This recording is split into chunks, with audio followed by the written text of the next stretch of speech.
Those against?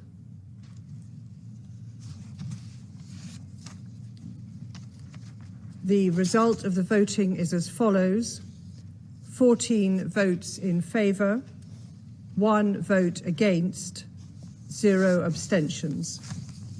The draft resolution has not been adopted owing to the negative vote of a permanent member of the Council. The United States deeply regrets this Council finds itself here again. The United States worked for weeks in good faith to avoid this outcome. We made clear throughout negotiations we could not support an unconditional ceasefire that failed to release the hostages. What does it mean that release of the hostages should be unconditional? This is what the Council has said repeatedly now for a year. Release of hostages should be unconditional. But stopping killing Palestinians is conditional? There are acceptable conditions to stop the mass killing of Palestinians?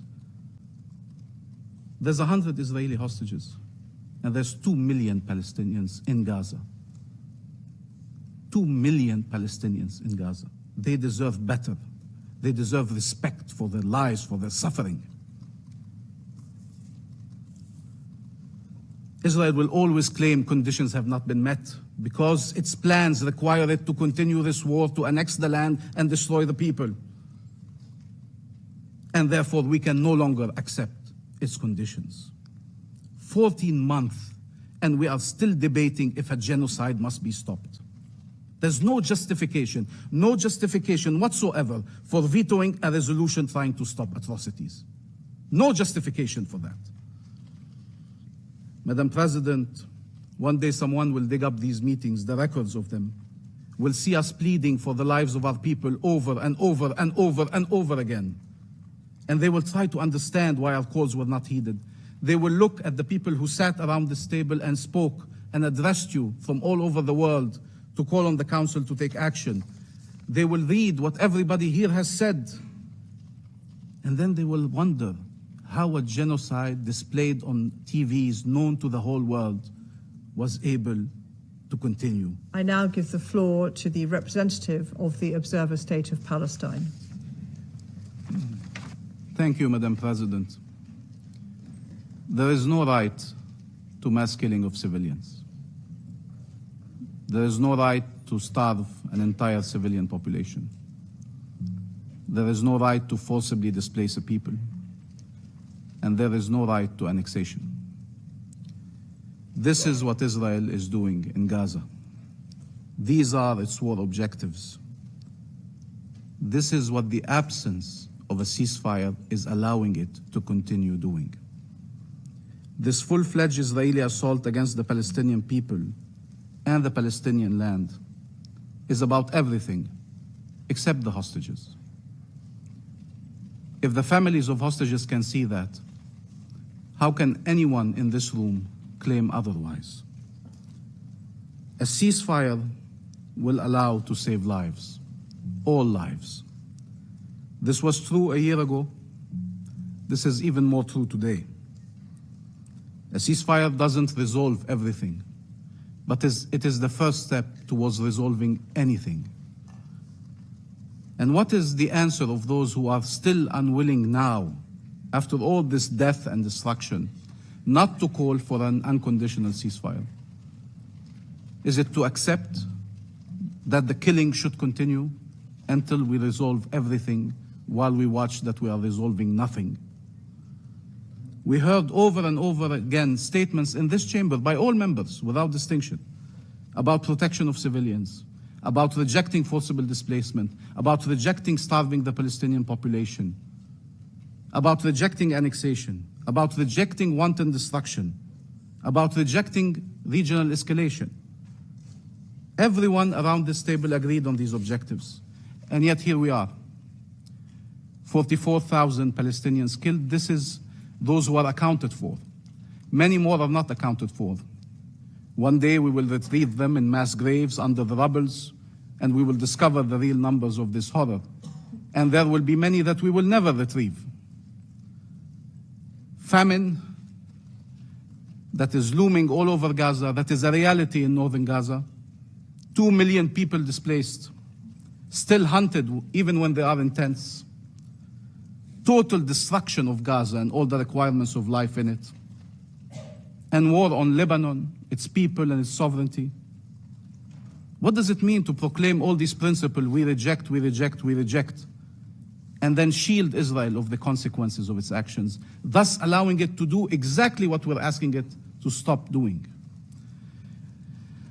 Madam President, the world should not grow accustomed to the death of Palestinians, to seeing Palestinian children starving, to seeing mothers carrying their children from one place to another, forcibly displaced. They should not get accustomed to seeing journalists killed and humanitarians killed, to see Palestinians detained, abducted, carried on trucks to go be tortured, sexually abused, and raped. The fact we are Palestinians does not make that less shocking or less outrageous. Maybe for some we have the wrong nationality, the wrong faith, the wrong skin color. But we are humans, and we should be treated as such. Is there a UN charter for Israel that is different from the charter you all have? Tell us. Is there an international law for them, an international law for us?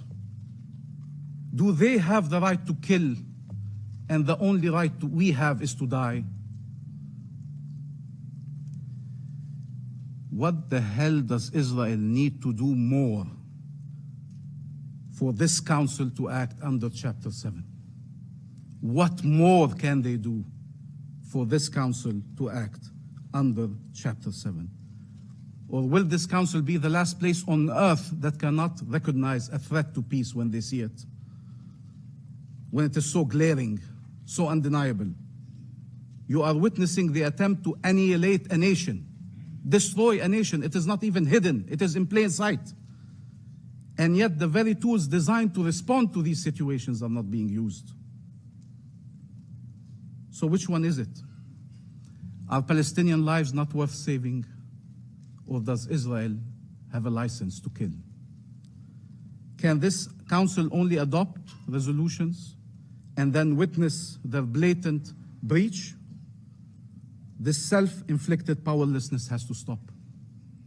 And like Algeria, we repeat, the resolutions of this council are binding. Their role is to be enforced. Their role is to change reality, not to record violations for history's purposes and then allow them to continue. Had diplomatic efforts succeeded, we would not be here. We recognize all the efforts that were done, all the diplomatic efforts that were conducted. And yet, we have to recognize children are still starving in Gaza. Families are being killed. Communities are being obliterated. Had these efforts succeeded, we would not be here. But what we cannot accept is that Israel has a veto that blocks any attempts to put an end to this war, especially when we know what are its true intentions. Madam President, many peoples, many governments around the world are saying the right things and trying to do the right things. And we have here to express our gratitude to the E10 for their relentless efforts for over a year now, and in the recent month. We all were hoping that 2735 would lead to a ceasefire. And we can discuss who is responsible for that ceasefire not occurring. For us, it is pretty clear that Israel had never an intention to accept a ceasefire and has found every reason not to have a ceasefire. We thank Guyana for its efforts in coordinating the E10 initiative. We thank all of those who have voted in favor of this resolution, and we agree with Malta and with Algeria. This is the bare minimum. This is the bare minimum that morality, humanity, legality would plead for. And this bare minimum, even this bare minimum, was vetoed. I truly do not understand, and you're saying we cannot be for an unconditional ceasefire. What that means in effect now is that we are for a war.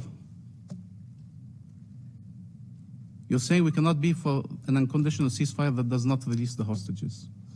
Is this war releasing the hostages? Is it even trying to release the hostages? So what does it mean? We accept this war that is killing hostages and that is killing, maiming, terrorizing, destroying an entire nation. When is it enough? When is it the point where we say, no, we mean ceasefire now? Now. We will not allow you to not listen to us, to ignore us, to insult us, to play games with us. This resolution is trying to restore life, to save lives. It's not a dangerous message. The draft resolution is not a dangerous message. This veto is a dangerous message to Israel that it can continue executing its plans, the very plans you oppose. And the messages we send do matter. And that is the wrong message at the worst possible time. Israel is responsible for the Palestinian civilians it kills. It cannot be absolved of that responsibility. It is killing them purposefully, deliberately, repeatedly, massively. It is starving them on purpose. Nobody can deny it. We sat in this room, we heard every UN agency, every testimony, every NGO, Palestinian, Israeli, international, saying the same things. This is by design.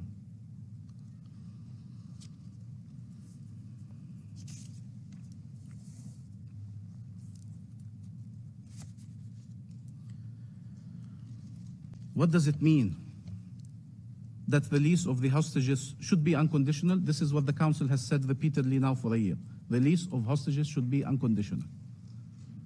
But stopping killing Palestinians is conditional?